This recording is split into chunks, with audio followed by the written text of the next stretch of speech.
E aqui eu estou falando para a liderança, a nata da igreja em Manacapuru.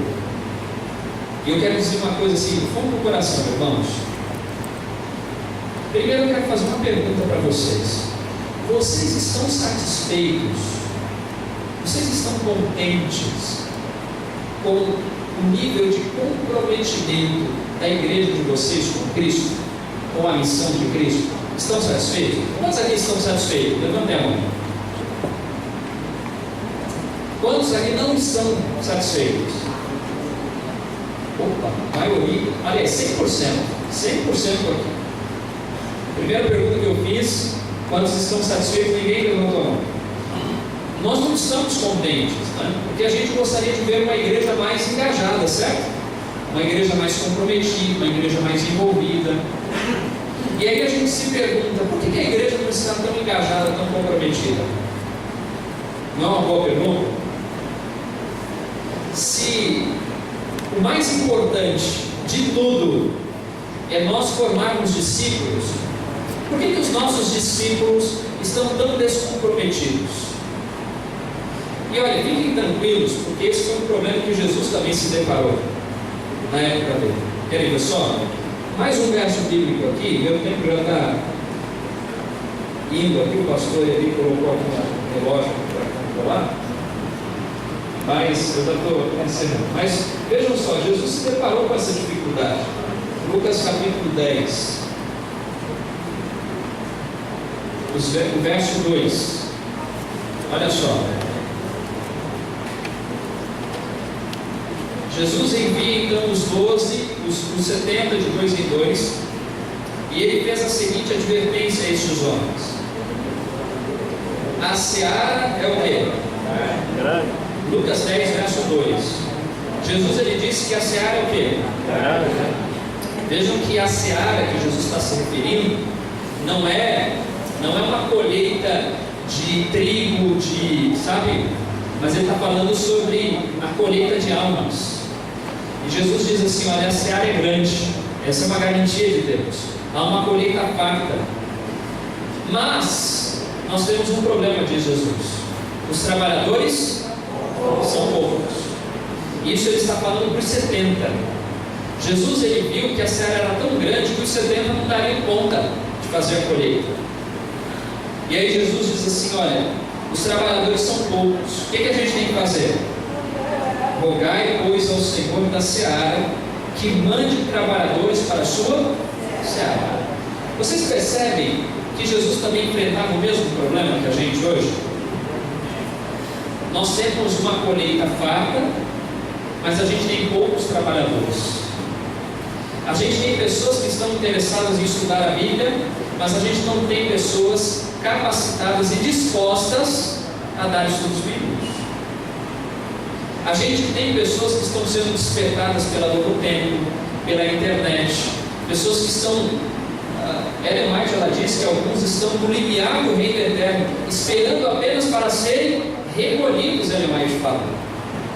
Mas falta aquele atalaia, falta aquele arauto, falta aquele instrumento nas mãos de Deus para apelar às pessoas.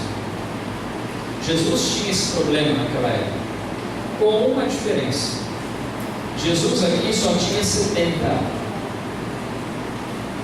Hoje nós temos mais do que 70, certo? O problema de Jesus era poucos trabalhadores. O problema nosso é que os trabalhadores que nós temos estão inativos, estão de braços cruzados. Os trabalhadores que nós temos são preguiçosos espiritualmente falando. Eles não querem trabalhar para Deus. E a nossa missão, e é porque essa é a motivação do nosso encontro: como nós podemos mobilizar mais trabalhadores? Como mobilizar os trabalhadores inativos? E como fazer mais discípulos que tenham também esse amor, essa paixão pela missão do Senhor Jesus? Esse é o grande desafio nosso hoje. Esse é o grande desafio do pastor William. Esse é o grande desafio do pastor Alessandro. Esse é o grande desafio do pastor Rodney. O grande desafio do pastor Eli. O meu desafio, o grande desafio de cada um de nós como líderes. Como é que a gente vai envolver mais a igreja na missão? Eu quero dar uma dica muito importante para vocês aqui, e com ela eu finalizo aqui o meu devocional. Irmãos, primeira coisa que nós precisamos fazer, nós precisamos dar o exemplo.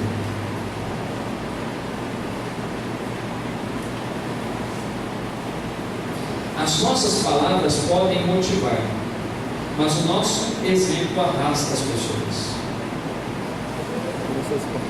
Então, se eu quero que a minha igreja ela seja uma igreja espiritual, eu preciso ser um líder espiritual. Se eu quero que a minha igreja assine a lição da escola sabatina, eu como líder preciso dar o exemplo e ter a minha assinatura. Existem alguns líderes que a gente fala sobre a assinatura da lição e coloca mais para trás do que não. Se você é líder, você dá um exemplo. E não é só a questão de ter a lição. Mais importante do que ter a lição é estudá-la diariamente. Quando a gente fala sobre a assinatura da lição, a gente não está falando somente sobre a assinatura da lição. Até porque a igreja não lucra nada com isso. O valor de uma lição da escola sabatina, a igreja coloca dinheiro para ficar no valor que está, para que todos os membros tenham. Nós promovemos a assinatura da lição porque a gente pensa o seguinte: nós precisamos ter mais membros estudando a Bíblia. E o melhor mecanismo para isso é a lição da escola sabatina. Eu tenho percebido que o membro que não estuda a lição dificilmente estuda a Bíblia. E o membro que não estuda a Bíblia é um candidato à apostasia. Eu sou líder dessa igreja e eu preciso estudar diariamente a lição. Eu preciso ser um exemplo de oração. Eu quero que as famílias da minha igreja façam um culto diário. Eu preciso, com esforço, com dedicação, porque não é fácil, irmãos. Pensem que não é fácil. Vocês sabem que não é fácil, porque o inimigo coloca tantos percalços, tantas preocupações, tantas atividades, que muitas vezes quando a gente para ver, o dia passou. Mas a gente não pode abrir mão do culto familiar. Eu preciso, na minha família, dentro da minha casa, preciso ter um culto familiar. Se eu quero que os membros da minha igreja frequentem um pequeno grupo, eu preciso fazer parte do PG.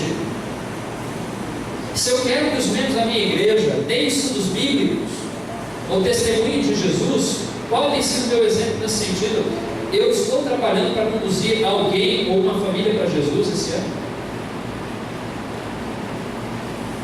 A verdade é a seguinte, irmãos: a igreja é um reflexo da sua liderança. E a gente tem que dar mão a mão à cara. Pode ser que você tenha sido um líder sincero até hoje, que você tenha feito o seu melhor. Eu não estou aqui para definir e dizer assim: olha, quem é espiritual e quem não é espiritual aqui. Você e Deus sabem muito bem isso. Mas eu estou dizendo para você aqui, eu estou me colocando como líder dessa igreja também. Eu não estou contente com aquilo que eu já alcancei na presença de Deus. Eu sei que Deus pode aprofundar muito mais a experiência que eu tenho comigo. Eu sei que eu posso progredir muito mais na minha experiência com Deus. Eu estava falando com os nossos irmãos ali da Terra Preta, o Tiago de hoje precisa ser melhor do que o Tiago de ontem. E o Tiago de amanhã precisa ser melhor do que o Tiago de hoje. Porque embora Deus não peça de mim perfeição, Ele pede de mim, de você, progresso diário, como líderes da Igreja de Cristo. Deus quer que você cresça espiritualmente. E Deus, Ele te deu todas as condições para que você experimente crescimento espiritual. Mas precisa haver uma iniciativa nossa nesse sentido. E, gente, nós precisamos sentar, refletir, orar e definir prioridades na nossa vida. Nós precisamos ser intencionais nas nossas ações. Agora, há pouco eu mandei uma mensagem para minha esposa e disse assim: Luísa, agenda com a Risoleta e com o Zé Raimundo o nosso estudo bíblico de amanhã. Nós estamos estudando com uma família. E eu pedi para minha esposa fazer esse agendamento. Se a gente não for intencional, a gente não consegue evangelizar, a gente não consegue estudar diariamente a Bíblia, orar diariamente. Nós precisamos ser intencionais nas nossas ações.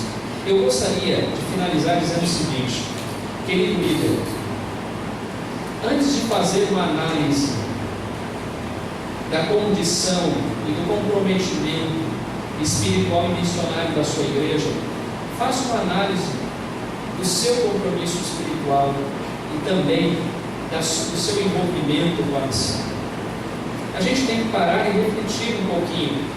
Antes de fazer discípulos e antes de mobilizar a igreja para a missão, eu preciso experimentar isso na minha vida.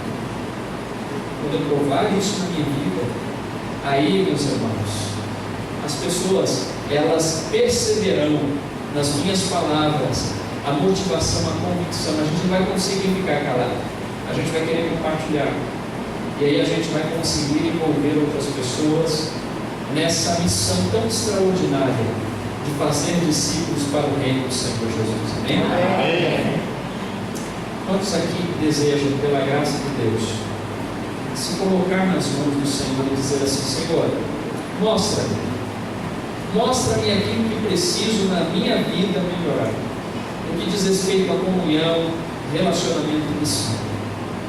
Mostra, como líder, como eu posso vivenciar isso e como eu posso também guiar a minha igreja, ou o departamento que o Senhor me confiou, ou o pequeno grupo que o Senhor me confiou, ou as pessoas que o Senhor me confiou como líder, a uma experiência mais profunda, para que a gente possa vivenciar aquilo que está em Mateus capítulo 28, para que a gente possa ir e fazer discípulos para o reino do Senhor Jesus. Amém? Lembrem-se que a igreja primitiva, ela só fez o que fez, e a gente está estudando o livro de Atos, né? Você vê que coisa maravilhosa na lição dessa semana? A Bíblia falando, né? E Deus fazia maravilhas através das mãos de Paulo, né? Milagres extraordinários. Mas vejam, irmãos, Paulo era um exemplo de abnegação. Ele não apenas falava para as pessoas o que elas deveriam fazer, mas ele ia à frente, dando o exemplo. E por isso ele foi o homem usado por Deus como foi.